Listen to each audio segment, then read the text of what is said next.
Junto con el alcaldesa María Isabel Climaco Salazar y congresista Manix Dalipe, y inspeksyonan na fuente del Culianan en Aga si Engineer Antonio Gonzales. Si Gonzales el Assistant Engineer del DPWH Zamboanga District Office. Base na di su obserbasyon, debe una construir con el riprap na río antes de construir con el fuente y bypass road. Para asesigun fuerte con el pundasyon del proyecto. Pero baliskat según el cosa ya pasa, siendo construida con el fuente y bypass road, mas que no hay pa el riprap. Na mga tabsarbayo, kaya no sila kasi una el mga river trainings immediate. Kaya no pa ganyan, ya sementa sila kami, no hay pa el riprap del puente. Y atrasa sila po el riprap. Según con Gonzales, ya mantimpak el approach del fuente por causa kaya emblanja el pundasyon de por causa na sigiditos ulan del mga pasaw días.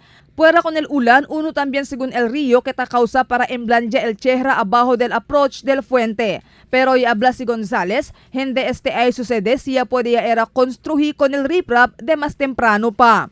Pero si ta acorda durante la entrevista del news team con el project supervisor del bypass road Artemio Marcera ayer, y habla kay no hay pa fondo para el construcción del mga riprap y slope protection para del bypass road, siendo no hay pa fondo para con Ano kasi, ang problema kasi natin sa funding, yung mga slope protection, lahat, may slope protection, kasabay doon sa 2017 pan.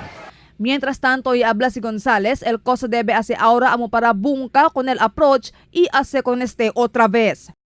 Remove and replace. Todo sa abajo ang mga backfill kay saturated como ya tiene tala makita seepage del agua. Debe cambia sila el material uli. Ya sa también claro si Gonzales kay puede siempre pasa el mga motor na fuente. El cosa lang sigun hindi puede pasa amo el mga grande vehikulo. Marifita Mayo, Dateline Zamboanga.